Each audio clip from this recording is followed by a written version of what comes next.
예, 시청자 여러분 안녕하십니까. 허진 대사님 모셨습니다. 예, 안녕하십니까. 안녕하십니까. 예. 자, 최근에 이제 한국 사회가 이 베네수엘라화 된다 해서 코리아하고 베네수엘라를 합쳐가지고 합성어가 예. 꼬레아 슈엘라입니까? 예, 예. 예, 예. 허 대사님 만드신 용어 같네요. 예. 예. 근데 이게 이제 남미는 특유하게 우리가 이제 대학 다닐 때도 그랬지만은 주변부에 그러니까 한마디로 제국주의 국가의 수백 년에 걸친 착취, 지속적인 착취에 시달려서 남미가 그야말로 이 종속이랬네, 이제 해방신학이라고 이야기하는 종속이련에 맞았듯이 이 식민지로서 이제 계속 착취당해서 제국주의 국가에 뺏겨갔다.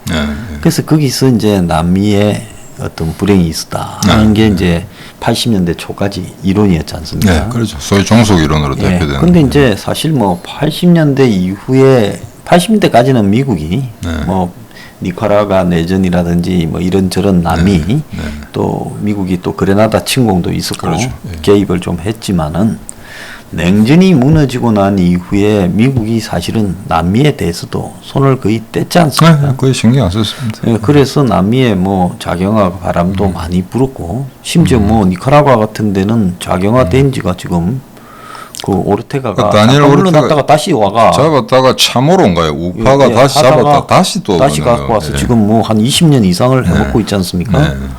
그러면 20년쯤 해가지고 저렇게 문제가 엉망진창인 나라로 돼버렸다 하면 저게 무슨 누구 책임이라고 뭐 이야기할 수도 없는 거고 그런데요. 그럼 남미가 왜 가난하냐, 이제 뭐 여러 가지 이론이 있습니다. 하나는 가톨릭 국가라서 그렇다. 하나는 적도가 지나서 또 그 열대우림이 있고 해서 이 기후나 또 뭐 이 산업이 농사나 이런 것들이 제대로 안 되는 부분이 있어서 그렇다. 아니면 또 자원이 조기에 일찍 약탈당해서 뭐 자원 개발을 할 게 없어서 그렇다. 뭐 또 그 미국이 옛날부터 남미에 대해서는 뭐 플랜테이션으로 갔기 때문에 그런 구조가 이제 미국이 손을 뗐지만은 남미 자체에서도 각국의 상류층들이 다시 또 지배하는 구조라서 그렇다. 뭐 중산층이 제대로 형성되지 않아서 제대로 된 민주주의를 못해서 그렇다. 뭐 여러 가지가 많이 나오고 그럼 다 있어요. 복합적으로 조건을 됐다 봐야 되겠죠. 그래서 지금 80년대 그 우리나라의 주사파라는 게 윤곽을 드러내기 전에 아마 70년대부터 종속 이론이 아마 소위 말해서 우리나라의 그 주류적인 경제학이라든가 사회학 이론에서 조금 반대 입장을 표명한 그런 것 같습니다. 우리가 이대근이라든가 박현채 이런 사람들 수로 주도를 했었는데 이게 83년에 이제 주사파가 등장하면서 사실은 종속 이론을 폐기하게 되죠. 완전 신식민지 국독자론 이런 게 이제 대세를 이루게 되고 그러면서 NL 이제 노선이 완전히 이제 한국 그 어떤 운동권 사회를 갖다 평정을 하면서 소위 남미 종속 이론 같은 거는 갑자기 급격하게 관심 밖으로 사라졌었는데 이게 우리는 관심이 없었는데 이게 90년대까지도 남미에서는 계속 영향력을 행사했던 것 같습니다. 그래서 브라질의 까르도소인가 하는 우리나라에도 그 사람 책이 번역됐었는데 나중에 대통령까지 하더라고요, 보니까. 그래서 이제 그런 그 어떤 종속 이론이라는 게 이제 계속 이제 그 영향력을 행사해 왔었는데 지금 소장님 말씀하신 기후 조건이라든가 소름 인종적인 어떤 그 편견 그 다음에 어떤 그 후진국이나 또는 중진국이 산업 경제를 발전시키는 과정에서 뭐 대부분 나라들이 이제 중진국 함정에 빠졌었죠. 예, 이 남미 국가들이. 근데 이걸 한국하고 비교해 보자면은 이제 한국은 사실은 수입 대체가 아니고 이제 수출 주도형 경제를 했습니다. 박정희 정권이.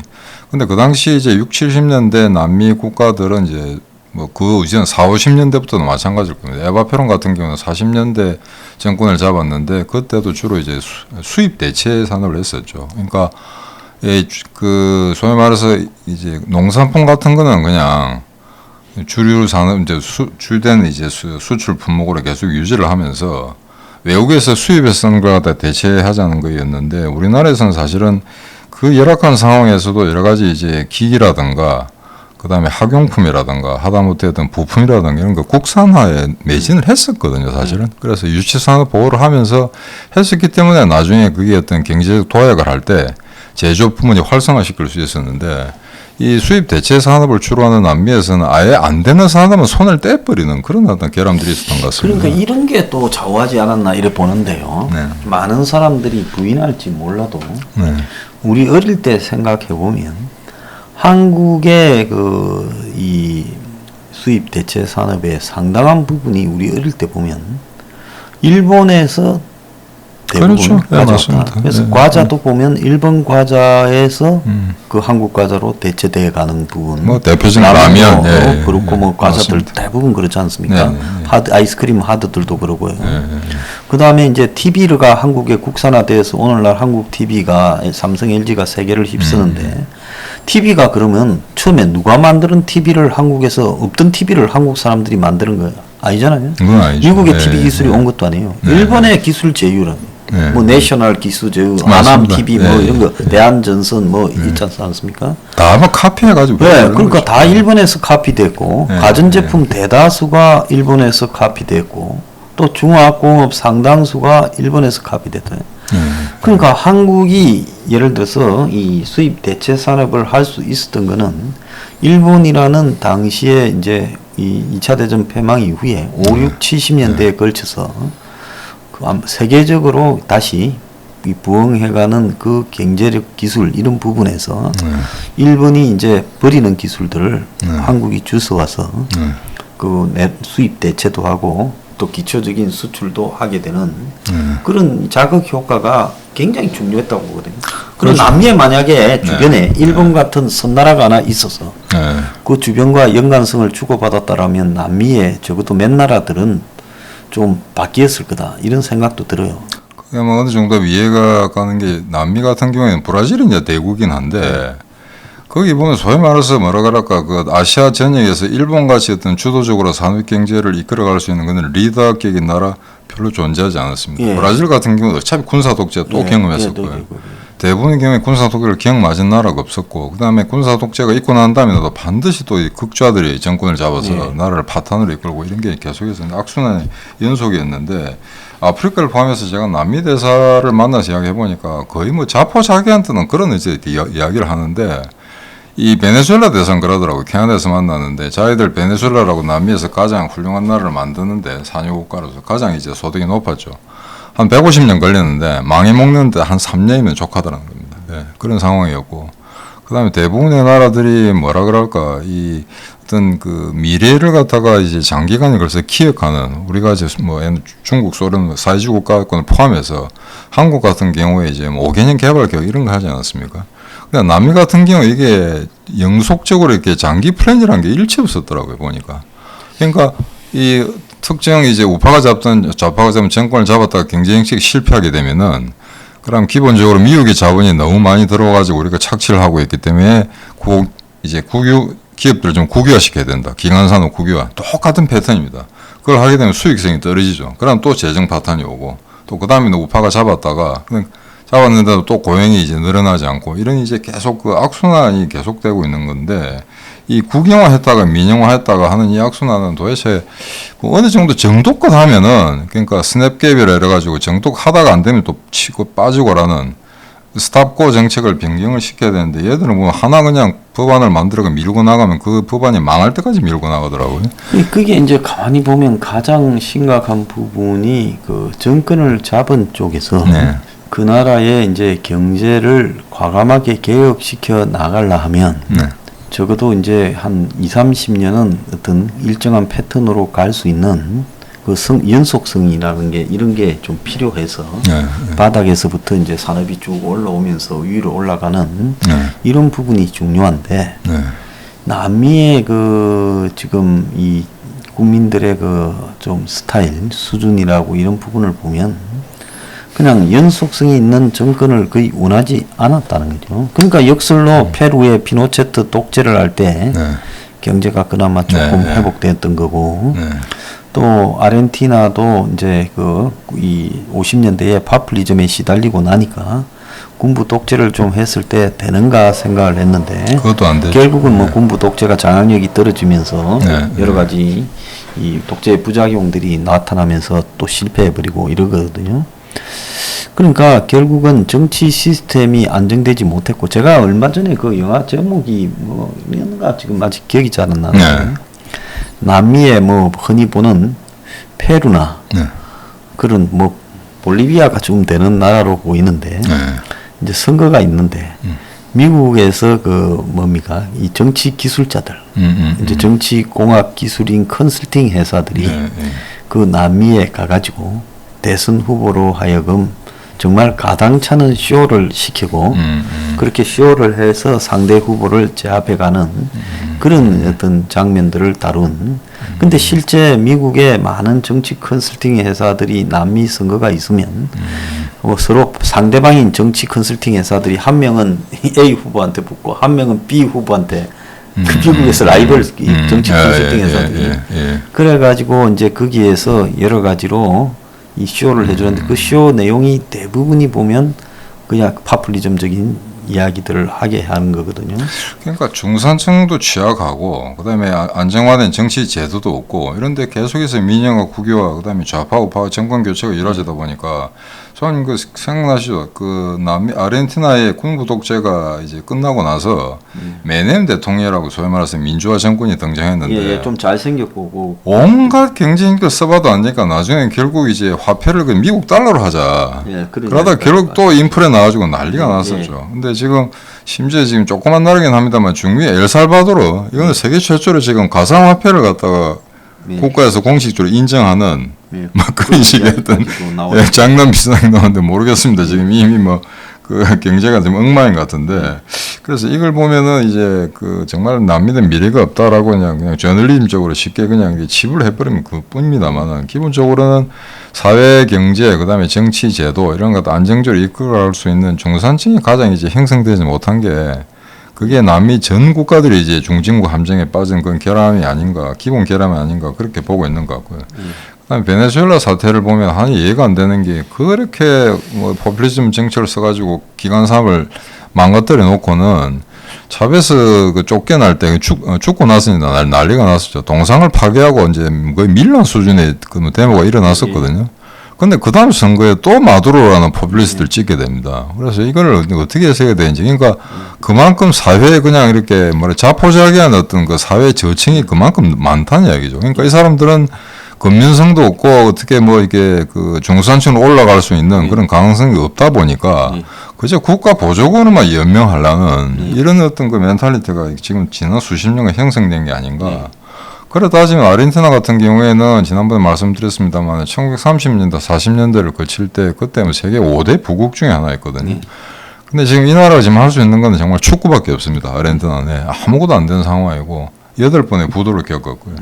그래서 이걸 보면은 그 당시에 80년대만 하더라도 이제 그때 외교부 입부하자마자 여러 가지 사적인 공적인 회의에서 외국 사람을 많이 만날 기회가 있었는데 한국 참 신기하다고 이야기하는 사람이 많았습니다. 자기들이 볼 때는 남미하고 크게 다를 바 없다 이거죠. 2차 대전 이후에 남미 같은 소득 수준에서 성장을 시작했는데 남미는 계속해서 독재고 날리고 경제도 다 망가지는데 너거는 이상의 군사 독재를 하긴 했는데 경제는 계속해서 상향 곡선을 그었다. 그러니까 이거는 이해가 안 된다 이런 부분은. 그래서 자기들이 나름 이제 그 자체적으로 세미나를 했다고 그래요. 남미 그 소위 말해서 조금 정신 차린 관료들이. 그래서 5개국인가 모여가지고 종합 세미나를 하고 난 다음에 한국 경제사 연구를 하고 난 다음에 내린 결론이 자기들하고 다른 거는 교육이라고 결정을 지었습니다. 교육이 다르다. 다른 조건은 거의 유사할 수도 있는데 한국 같은 경우에는 이제 굉장히 이제 고도의 어떤 그 교육열 이런 거로 인해서 이제 우수한 양질의 노동력을 계속해서 사회에 총시킬 수 있었다 이런 식의 결론을 냈었는데 그게 뭐 틀린 이야기는 아닙니다만 그럼 지금 좀 이런 회의적인 이야기를 해보게 됩니다. 그럼 노동시장이 75%가 대졸자들인데 도대체 정치적 선택에 있어서는 왜 이렇게 허탈한 이제 그런 정치의 결과들이 나오는가? 지방선거, 총선, 대선 이런 거는 이제 과연 아무리 대학 교육을 받고 어떤 과외를 하고 유학을 보내도 한국인의 이제 평균적인 민도라는 거는 별로 과거에 60년, 50년대에 비해서 크게 발전된 것 같지는 않거든요. 제가 봤을 때 정말 조금 그거 하기 어려운 부분이지만은 이제 군사 정권의 유산들로 이제 90년대를 먹고 살았고 이제 그 후유증이 IMF를 낳았고 맞습니다. 이제 몇 개 회사들은 그 속에서 정권의 지원 아래 살아남아서 좀 세계적 단계까지 올라갔지만 나머지 다수의 이제 한국의 이 기업이나 국민들의 이제 이 수준은 상당히 붕괴되어져 가고 있다. 전체적으로 봤을 때. 근데 이게 이제 조금 살다가 완전히 잘 산 것도 아니고 좀 살다가 이제 다시 안 좋아지니까 대중들의 포퓰리즘 성향이 더 심해지는 거 아니냐. 저는 그렇게 좀 해석이 들어요. 그러니까 지금 과거에 이제 소장님이나 저나 대학 다닐 때 80년대 그때는 정치 상황은 상당히 암울했었고요. 경제는 뭐 그렇게 계속 상향 곡선을 껐다고 합니다만 그 당시에 80년대 우리나라 일반 국민들의 소득이 그래도 높은 건 아니었거든요. 높은 건 아니었죠. 높은 건 아니고 우리가 이제 중진국만 문턱에 넘어섰다. 조금 더 잘하면 선진국에 또 갈 수 있다. 그런 희망을 갖고 있었는데 지금은 뭐 군사력이나 경제력이나 거의 뭐 세계 10위권 안에 들어가는 국가임에도 불구하고 이렇게 지금 안보라든가 그다음에 경제 상황이 이렇게 흔들린다는 걸 보면은 그만큼 이제 한국 사람들이 어떤 그 정치가들 선동에 쉽게 놀아나는 그런 국민성을 가진 게 아닌가 이렇게 자주해 볼 수밖에 없는 상황인 것 같거든요. 그러니까 개별적인 국민들의 이 자체에 네. 뭐 근면성이라든지 네. 또 기술 습득력, 교육 트레이닝, 기술 교육 트레이닝 수준 이런 것들은 상당히 높다는 거죠. 그래서 그런 것들이 이제 잘 발현될 때까지만 해도 이제 이 뭐 중진국 저 상층까지는 올라왔는데 이제 그런 것들이 어느 정도 발현되고 나서부터는 이제 민주화라는 부분으로 가서 정치적으로 민주주의 선택을 할 때가 되니까 그 정치적 민주주의 선택이 합리적인 선택을 통해 가지고 더 나은 쪽으로 가는 부분이 아니라 사실은 경제가 좀 회복됐지만 정치적인 수준은 국민 전반적으로 바닥이었다. 근데 그걸 갖다가 마치 민주주의가 실현된 것처럼 우리는 착각하고 있어가 그런 민주주의를 하려다 보니까 그 수준에 따르지 못하면서 아주 태형적 민주주의 모습들을 계속 발휘하면서 이것이 이제 경제까지 갉아먹고 사회 전반을 병들게 하는 걸로 가는 거 아니냐. 이렇게 좀 보여져요. 그러면 어디서 잘못된 것일까 생각을 해보면 저는 민주주의에 대한 교육이나 이런 부분들을 한국 사회가 너무 우습게 알았다는 거죠. 왜냐하면 젊은 사람들한테 민주주의라는 것이 무엇인가라는 것과 그걸 하기 위해서는 어떤 자세를 가져야 되는가 이런 것들이 학교 교육이나 집안에서도 충분히 교육이 됐어야 되는데 우리가 학교 다닐 때 보면 민주주의 교육을 받은 게 뭐 없잖아요, 제대로. 어떤 명확한 개념 규정이라든가 뭐 그런 거 학습을 한 게 없죠. 항상 그냥 주어진 거로 생각했죠. 한국식 민주주의라고 이제 박정희 때는 교육을 받았는데 민주주의 앞에 이제 무슨 그 수식어가 붙으면 그게 민주주의가 아니더라고요. 인민민주주의, 교도민주주의 이런 거 민주주의 아니거든요. 그래서 그런 거를 봤을 경우에는 이제 우리나라 그 아까 남미 아들이 우리나라 교육을 갖다 칭송했습니다만 이제 그 교육의 기본 어떤 뭐라 그럴까 철학적인 그 출발이 우리는 좀 잘못됐던 게 아닌가. 보면 나라는 걸 갖다가 자기 어떤 그 근대 사회에서의 그 개인이라는 건 주체. 그거보다는 항상 우리나라, 우리 국민 앞에 우리를 많이 붙였거든 우리가. 집단 공동체. 이런 것도 좀 봅니다. 예를 들어서 지금 안정적인 민주주의를 그나마 세계적에서 좀 하고 있는 나라가 미국하고 유럽에 일본 잘 사는 선진국들이라고 보면 그 나라가 민주주의로 오는 과정에서 겪었던 어떤 그 혼란과 또 합의 이런 과정들은 굉장히 서서히 왔어요. 그래서 덴마크나 뭐 이 스웨덴이나 노르웨이도 한 100년 전에는 어마어마하게 못 살았잖아요. 유럽에서도 찢어지게 가난한 나라예요. 그렇죠. 그 저 뭐 영화 같은데 뭐 복고 영화 보면은 보면 살벌합니다. 가난하지 않습니까? 그래서 진짜로 못 살았는데 그런 나라가 사회적 합의를 이루고 그러면서 또 노조나 이런 문제들을 합리적으로 정리하면서 이제 오늘날 저 수준까지 오면서 정치가 뭐 부패나 이런 거를 좀 이 세계에서 그래도 허용하지 않고 안정적으로 가는 과정들을 보면 그 과정에서 굉장히 오랜 시간 동안의 노력이나 이런 게 필요했는데 한국은 87년에 뭐 데모 한번 해버리고 난 뒤에 87년 체제가 마치 모든 것인 것 양 생각을 했어요. 그러니까 87년이 오기 전까지는 민주주의를 제대로 해본 적이 없어요. 사실은 그렇죠. 해본 적이 없다가 87년에 이제 비로소 너가 그러면 민주주의 한번 해봐라 하니까 다시 투표해서 군부 노태우한테 갖다 줬어요. 그래서 노태우가 또 92년까지 했어요. 그럼 실제로 이제 민주주의 해서 처음 뽑힌 게 김영삼인데 예. 하자 말자 5년 만에 IMF가 그렇죠. 끌고 와버렸단 예, 말입니다. 예. 그러니까 한마디로 나라를 끌고 갈 능력조차도 없는 거리에서 그냥 으쌰으쌰하던 이 완전히 이 구식 정치인 그렇지만 자기 비전은 없는 그런 사람들을 민주주의 본격적인 민주주의 정치인이냐 착각을 했다는 거죠. 또 김대중을 갖다가 그 다음에 했지만은 그 사람은 국내에 있는 이 군부 독재 이후에 민주주의를 어떻게 강화할 거냐 신경 쓰기보다는 북한 문제에 더 신경을 써버렸단 그렇죠. 말입니다. 그러니까 또 그것도 왜곡되고 그다음 노무현 왜곡되고 이게 가만히 보면 민주주의가 이제 한 살일 때가 97년인데 우리가 큰 착각을 해가 한번 시에서 엎어버리고 나면 그것이 민주주의냐 이렇게 생각을 했던 거 아닌가 이런 생각도 들어요. 그래서 일단 그 체제가 이제 남미 같은 경우 지금 앞부분에 좀 설명을 드렸습니다만 사실은 우리만큼 굉장히 과격했거든요. 좌에서 우로 극좌에서 극으로 왔다 갔다 하고 이렇게 참 미친놈 널뛰듯이 이렇게 정권을 바꾸다 보니까 지금의 어떤 그 남미 사태를 갖다가 이제 만들어냈는데 한국 같은 경우에도 이제 그 소위 말해서 빨리빨리 문화라는 거 박정희가 고도 산업 경제 성장을 갖다 추동시키면서 우리는 국민성도 꽤 많이 바뀌었던 것 같아요. 과연 박정희 이전에 한국 사람들 그렇게 신속하고 효율적이고 빨랐고 그런 어떤 조직적인 체계를 가진 민족인가? 저는 아니라고 봅니다. 예.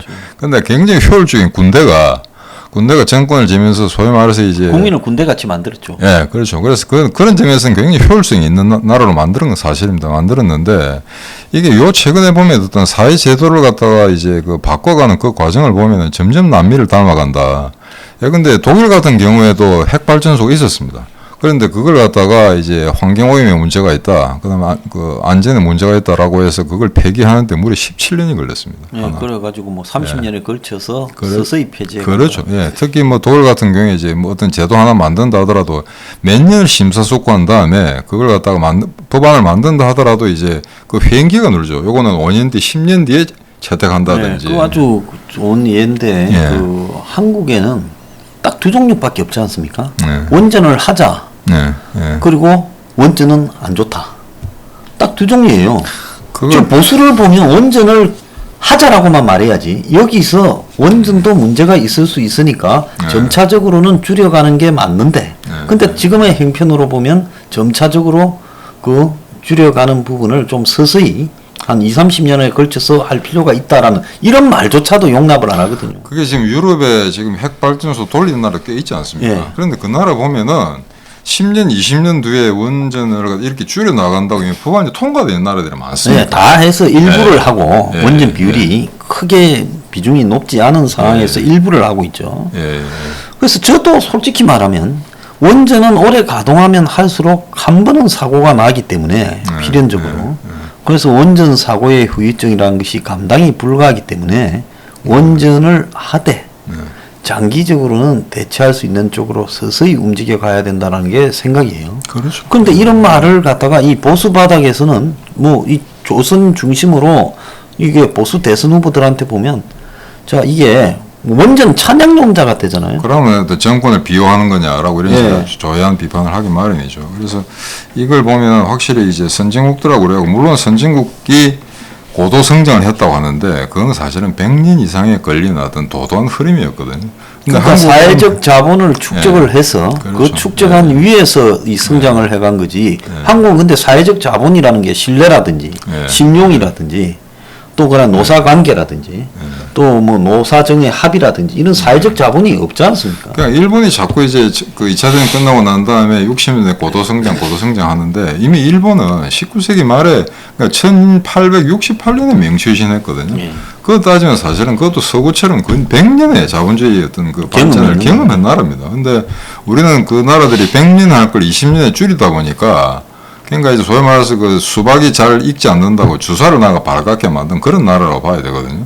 그럼 지금 와서는 사실은 급격하게 좌로 갔다 우로 갔다 이렇게 할 게 아니라 과연 우리가 살아온 어떤 그 현실이라든가 이게 우리가 뭐 어떤 과오를 저지르는 걸 되돌아봐야 되는데 지금 60, 70년대, 80년대까지는 그나마 성장이라는 하나의 목표를 향해서 신발끈이 풀어지든 뭐 바지가 찢어지는 그냥 앞만 보고 달려온 거거든요. 그럼 이제 좀 옆과 뒤를 좀 봐야 되는데 문제는 그런 걸 사실은 저는 그 운동권에게 일정 부분 기대를 했었습니다. 우리가 어떤 그 지금까지 오로지 그 성장 일변도로 가는 이런 추세 속에서 소위 진보라는 게 어느 정도 제동을 갖다가 할 수 있는 그런 어떤 건설적 역할을 할 수 있을 거라고 기대했는데 전혀 그렇지 않았거든요. 그래서 이거는 남미 최악의 국가들하고 거의 유사한 상태로 가게 되면 큰일이다라는 걸 알 수 있는데 지금 객관적인 지표를 보면은 뭐 거의 유사합니다. 지금 차베스 정권의 어떤 몰락을 보면은 지금 그 베네수엘라가 취한 정책들이 우리하고 유사한 게 거의 뭐 7, 80%대거든요. 저는 요즘에 자영업자들이 자살을 많이 하고 있지 않습니까? 그러면 정부가 이건 좌파도 역시 좌파가 민주주의자고 우파가 과거의 군사 정권을 갖다가 개성하는 수구 이 기득권이라고 볼 수도 없는 게 좌파 정권이 코로나로 K 방역이라는 걸 했을 때 그게 방역 독재로 군사 정권식으로 며칠 시간에 다 문을 닫아 이럴 게 아니라 문을 열고 있으면서 가게들의 실제 전파율이 어떻게 되는가를 보고 서서히 조금씩 줄여가든가 아니면 문을 닫는 것이 필요하다라고 결론이 나오면 문을 닫되 일제히 다 닫는 게 아니라 식당하고 노래방하고 룸살롱하고 다 차등이 있을 거 아닙니까? 그렇죠. 숙박업소도. 그렇죠. 그럼 각 업소별 전파율이 어떻게 사례가 나오는가를 보고 이 부분이 나올 때는 이 부분을 좀 쪼았다가 나머지는 또 그대로 열어두고 이렇게 좀 가든가. 그리고 또 집중적으로 쪼는 부분은 그냥 이견 달지 말고 정부가 3분의 1 임대료, 임대인이 3분의 1, 임차인이 3분의 1, 그리고 전기수도 가스 세금 같은 공가료는 뭐 그냥 감면시켜준다. 이런 방법으로 했어야 되는데 이게 합리적이라고 보거든요. 아예 미국이나 유럽은 그걸 감당할 만큼 줬잖아요. 일본이나. 그렇죠. 근데 한국은 그게 아니라 그냥 쪼고 죽겠다고 하면 그래 선심 쓰듯이 돈 얼마 줄게. 그 돈은 어떤 과학도 아니에요. 이 사람이 당한 피해에 대한. 그리고 던지고 한 번 더 줄까 조금 기다려봐. 한번 더. 이게 엄청난 폭력성이 있거든요. 그러니까 70조 이상을 쓰면서 지금 병상이 모자란다 할 경우 같으면은 이게 코로나 대체해가지고 그 수조원들 어디로 당한 거 어디다 썼다. 지금 오늘 동아일보가 이면에 코로나로 피해본 자영업자의 피해액이 뭐 한국경제연구소하고 뭐 저기 동아일보가 같이 했는데 11조라고 나와요. 그러면 제가 전번에 이야기했잖아요. 이미 다 추경을 해가지고 지금 6번 해서 매간 돈이 112조 3천억이에요. 그러면 그보다 10배가 되는 돈을 썼는데 그 돈은 다 어디 가고 자영업자는 다 지금 자살하고 망하느냐. 그러니까 작년 하반기에 70조인가 그랬으니까 지금 120조 112조 3천억이에요. 그럼 그 돈 다 어디 갔냐는 거죠. 그래서 이게 지금 우리가 남미의 늪에 빠지지 않으려면은 지난번에 말씀드린 그 칼 포퍼의 어떤 그 논지가 있는데 이 사람이 서구 사회의 어떤 이성에 기초한 서구 사회 발전이 그나마 이제 사회를 지구촌을 갖다 이끌어갈 수 있었던 이유를 갖다가 하나의 대안으로 제시한 게 이제 점진적 사회공학이었습니다. 그냥 우리가 이제 그 민주주의라는 게 제가 민주주의 자체를 신봉한 사람은 아닙니다만 인류가 사실은 민주주의를 대체할 만한 다른 이데올기를 못 만들어냈기 때문에 저희들이 민주주의를 사활을 걸고 지키려고 하는 거거든요. 그런데 이 민주주의를 어떤 그 지역이나 국가에 따라서는 과격한 혁명을 통해서 성취할 수도 이건 있습니다. 그런 나라들이 있었고 또 그렇지 않은 나라들도 있었는데 이제 국민소득이 3만 불 정도를 넘었고 이런 나라가 과거에 수십 년 전에 남미가 쓰는 정책을 되풀이 한다라고 하면은 분명히 그 길로 빠져들 거고 그런데 최근에 제가 40대의 대깨문들 좀 만나봤더니 이런 안이한 생각을 하더라고요. 우리는 경제 규모가 그나마 크기 때문에 베네수엘라 같이 되지는 않을 거고 아프간 같은 사태도 오지 않을 거다라고 이야기하는 거거든요. 근데 사실은 모든 현상은 그 현상이 발생하기 전에는 전혀 전례가 없는 일이었습니다. 그래서 그럼 이제 40대가 보면 40대면서 소득이 최절정에 달해 있고 지금 제일 안정된 세대라고 봐야죠. 사실은. 그리고 나름대로 수익도 좋고 자기가 처지가 안정돼 있으니까 40대에 뭐 대기업이나 공무원 또 뭐 공기업 또 뭐 일정하게 사회적으로 전문직을 가진 사람들 보면 이 사회가 유지될 거라고 생각하죠. 그들 눈에는 자기 밑에 있는 사람이 안 보이는 거예요. 근데 밑에 저것들이 전체적으로 한 10%밖에 안 되고 나머지는 90%는 그런 인생을 살고 있지 못하거든요. 그러니까 부자들 중에도 최근에 이 정권 들어가지고 자기 부동산 가격이 올라서 만족스럽다 하고는 이제 수구 꼴통들이 있습니다. 사실은 이데올로기는 보수면서 지금 정권의 혜택을 많이 받다고 하는 생각을 가지고 있는데 자, 그럼 바꿔 생각해 볼 수 있겠죠. 자기 집 자산 가치가 늘어나서 좋은 건 사실인데, 그러면 내 자식이 그 비싼 집을 어떻게 사죠? 차라리 그럴 빼야 집값이 좀 떨어지는 한이 있더라도 내 새끼들이 편안하게 집을 하나, 꼭 우리가 말한 700만 원 원가 주택 아니라 하더라도 그냥 쉽게 그런 주택을 살 수 있으면 그 사람의 가처분 소득이 늘어나고, 그럼으로써 더 경제가 이제 선순환적으로 발전할 수가 있거든요. 모든 자산이 지금 부동산에 묶여 있는데, 일본만 하더라도 부동산하고 부동산 차지하는 게 국민 개개인 자산의 69%밖에 되지 않습니다. 70% 채 안 되는데 우리는 거의 지금 8, 90%에 육박하고 있거든요. 그래서 그 투기형 그런 재산 증식이라든가 그다음에 자산 배분도 이제 완전히 투기적으로 하고 있는 게 저희 국민의 요즘 대다수 보면 지난 주말에 기사가 나왔던데 부동산 폭등을 보면서 근로 의욕을 상실하고 맞습니다. 투기에 매몰되고 있다. 이렇게 이제 젊은 사람들의 인식을 이야기하는데요. 그래서 지난번에 그 통계가 나왔었죠. 지금 30대가 빚진 게 뭐 얼마더라. 자기 소득의 260배, 예, 260배를 갖다 지금 빚으로 안고 있는 그런 상황. 자, 그러면 정말 올 하반기에 본격적으로 이제 이자로 올라가고 테이퍼링이 본격적으로 시작되면은 어떻게 될지, 아마 좌파 국가들, 남미의 좌파 국가들이 이제 망한 그거 전체를 계속 밟는 게 아닌가. 그렇게 저는 굉장히 좀 배우고 사회적으로 안정된 지위에 있는 사람들이 겸손해져야 된다고 봐요. 네. 그런데 자기 생활이 안정되어 있고 저 사회 상층에 있다고 하는 사람들을 보면 시금방지기가 하늘을 찌르더라고요. 대체로요. 그렇게 이렇게 가면 결국은 뭐 주변을 둘러봐도 너무나 어려운 사람들이 많아지고 있기 때문에 이 사람들이 결국은 우파 포퓰리즘 아니면 좌파 포퓰리즘으로 매몰들고, 지금 대선 양상도 그렇게 가고 있지 않습니까? 자, 그렇게 가는 나라가 누가 되든지 희망을 눈꽃만큼도 기대할 수 없을 거다. 언제는 좀 딱 한 2년 뒤에는요, 문재인이 그래도 참 이마보다는 낫네. 저 노무현을 겪을 때 엄청 욕을 했거든요. 그런데 지금 노무현을 이렇게 여에 비하면 양반이죠. 눈을 비하니까 양반이더라고요. 그래서 남미는 사실은 이게 그 굉장히 재미난 나라들이 많은데, 이게 사실 뭐 이제 그림엽서나 이제 내셔널 지오그래픽의 남미를 보면 이제 굉장히 지상가온 같습니다. 굉장히 아름답고, 그다음에 저희 그 후배들도 지금, 저희 후배 하나가 지금 페루 대사로 가 있는데, 남미는 보면 이러다 그러더라고. 이게 그 굉장히 사람들이 뭐 순수해야 될까, 감정적으로 해야 될까, 자기는 별로 친하게 지낸 사이도 아닌데 그 나라를 떠날 때만 공항에 와서 막 바지 잡고 운다 그러더라고요. 예, 그래서 굉장히 열정적이고 낙천적이고 그런 사람들인데, 거기에 비하면은 뭐라 그럴까, 독일이나 일본, 영국, 이 북방민족 이런 굉장히 잔인한 사람들이죠. 냉정하죠. 예, 그런 감성이었고, 그래서 우리가 사람 살다 보면은 그런 사람이 어떤 낙천적인 사람이 많아야 사회생활이 이제 재밌을 수가 있는데, 실제 미래에 대한 어떤 냉철한 기획, 그래서 안정적으로 국가 어떤 발전을 담보할 수 있는 그런 어떤 메커니즘을 만들려고 하면 사실은 개개인이 좀 잔인해져야 됩니다. 그래서 눈물이 많은 민족은 제 경험상으로는 세계 리더 국가가 될 수가 없는 상황이거든요. 연속 보고 툭 하면 울고, 그 다음에 뭐 이제 툭 하면 시체팔이 하면 그어 나가지고 이제 다 울고 하는 것들, 아마 그게 극단적으로 표출됐던 게 아마 노무현 정권 잡기 직전에 아마 미선이 효선이든가 장갑차 어떤 그 사건 뭐 이런 게 아니었는가 그렇게 생각됩니다. 그리고 지금 이걸 보면 지난번에 1차 대전 끝나고 난 다음 미국이 그 국내로 돌아가는 어떤 상위군들 있지 않습니까? 그 연금 지급이라든가 복지 혜택이 적다 해가지고 집단적인 데모를 해가지고 그때 군인들이 100명이 죽었거든요.